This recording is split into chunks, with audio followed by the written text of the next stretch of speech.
A cinematographer by the name of Morton Heilig in the 1950s came up with a concept known as the experience theater that would essentially engage all the senses, thus drawing the viewer in further to what was occurring on screen, and built a prototype for this concept called the Sensorama in 1962, alongside 5 short films to be displayed in it while engaging in multiple senses that even predated digital computing. Morton had also developed what he had dubbed a telesphere mask in 1960 that was described as a telescopic television apparatus that was made to give spectators a complete sensation of reality, moving 3-dimensional images with 100% peripheral vision, binaural sound, and even included scents and air breezes. But it wasn't until 1991 where Nintendo's rival company Sega had announced the Sega VR headset for their home console, the Mega Drive, that would change the course of the gaming industry forever.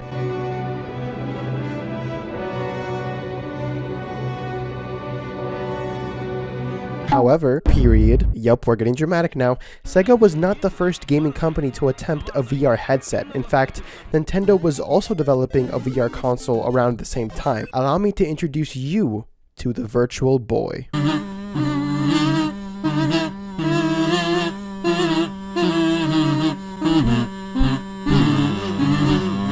Yeah, no cool music for this one. That's how badly this thing flopped.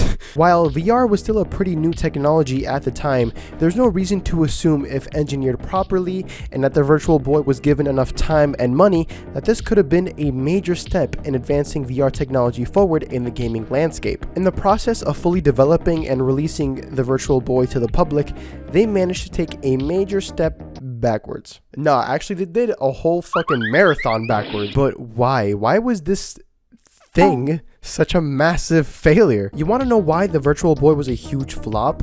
Basically everything that could have gone wrong with this thing went wrong. Let's start from the top. The hardware or physical design of this thing was absolutely atrocious. When the former head of Nintendo's R&D1 division, Gunpei Yokoi, envisioned the Virtual Boy, he had imagined a small and light headset you could strap on and play anywhere, pretty similar to the VR headsets we use now, particularly the Oculus Quest 2 as an example. Sadly though, his vision for the Virtual Boy was simply not possible at the time, and the limitations of the hardware they had at the time brought down the portability and comfort of the headset down dramatically. The console also had to be weighed down with metal plates to ensure the brain of the user was protected from EMF radiation. Unfortunately, since the headset was too heavy to strap on your head, the Virtual Boy simply had to use a stand in order to, well, stand on whatever surface you had it on. The massive flaw with the design of this console though is that the stand for one is very small and the headset kind of sits further back on the stand itself,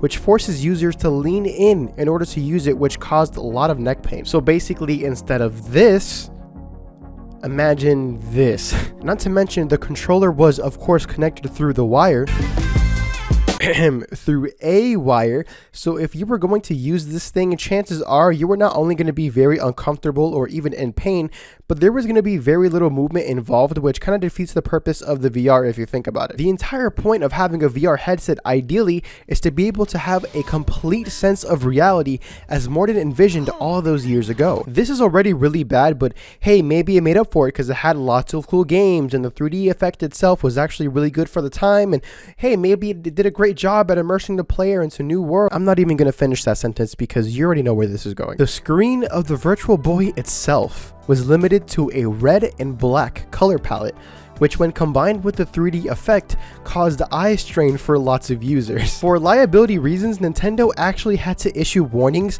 that the headset might cause headaches, nausea, and seizures. Apparently, the technology for the Virtual Boy was actually demoed to other companies, including Sega, and they all passed on it.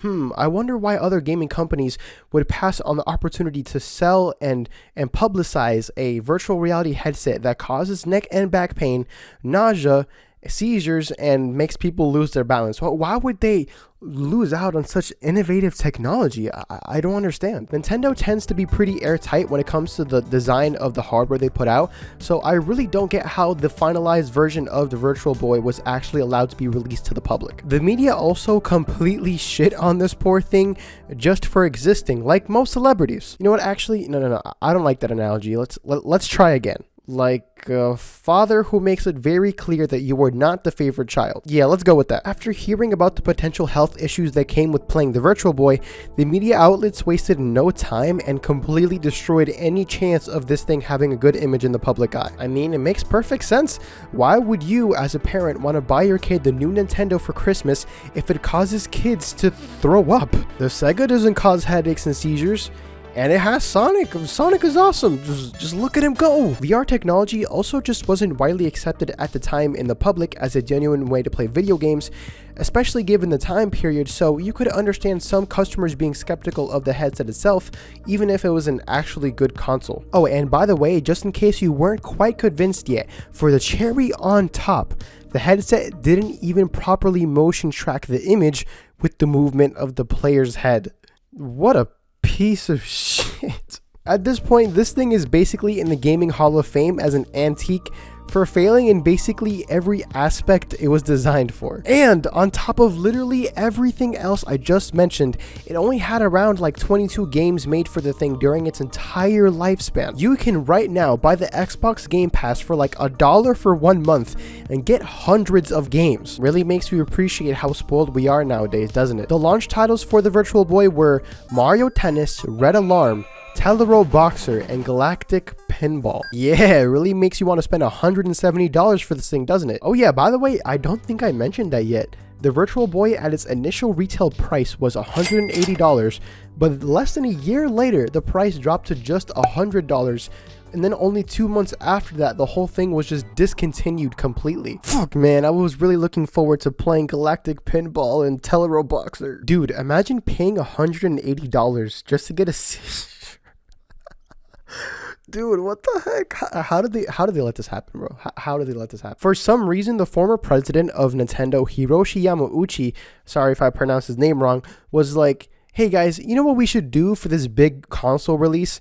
Don't put any Mario games on it. Like, no Mario games at all. And I'm talking like real Mario games, okay? No, not stupid ass fucking Mario Tennis. Why on earth would you do this? Why would you give up your biggest selling point? Imagine today Marvel announced they were like, hey guys, we're actually done with making movies, like probably forever, and you should just start reading our comics. That's basically what this is. Now at this point you might be wondering, well gee, why would Nintendo want to give up their biggest selling point for a new console? And apparently Nintendo wanted to save 3D Mario's big first debut for the Nintendo 64, which wasn't released yet. Shigeru Miyamoto, who is basically Mario's dad, was too busy on Mario 64 to contribute anything to the Virtual Boy, which eventually gave us this. Yeah, real exciting, isn't it? In the end, the Virtual Boy only managed to sell around 770,000 units, which easily makes it Nintendo's lowest selling console of all time. It did so badly, in fact, that I'm pretty convinced that the only reason Nintendo didn't try VR again until the Switch was because they were too scared to, thanks to the reputation the Virtual Boy now holds for being one of the worst gaming consoles of all time. Wait, hold on, back up a minute. They tried VR again? Yeah, much to my surprise, they actually tried VR again, but the way they did it this time was way different. Honestly, I'm just shocked that they were bold enough to try VR again after the atrocity of the Virtual Boy.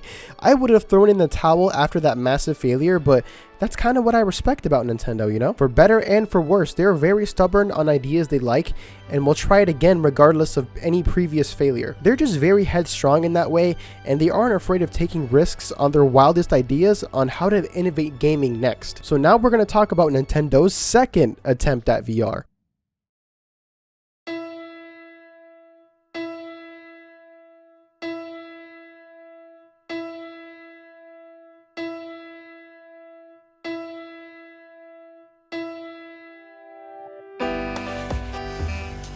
What's unique about the Nintendo Labo in comparison to Nintendo's other attempts at VR, and well, basically every other VR headset on the market right now, is that even though I only brought it up as Nintendo's second attempt at VR, the VR feature is only one of a few kits the Nintendo Labo comes with. So basically the Labo kits are different sheets of cardboard that are meant to be assembled and then combined with the Switch tablet and Joy-Cons that are then supposed to interact with unique software that is meant for the Labo only. There's the Variety Kit, the Robot Kit, the Vehicle Kit, and the VR kit like I mentioned earlier. I know I've been kind of harsh on some of Nintendo's experimentation in the past, but honestly I think this is a pretty cool concept that takes full advantage of the Switch's capabilities in a way that isn't possible with other consoles. You know, funny story actually, when the Nintendo Labo was first revealed like 4 years ago, I actually had an idea that would have basically been my first video essay on why I thought it was going to fail, and it came along with some skits that I had ideas for that included me and my friends on camera together. In the end, I got lazy and didn't even have the necessary equipment to do a voiceover and all that stuff at home,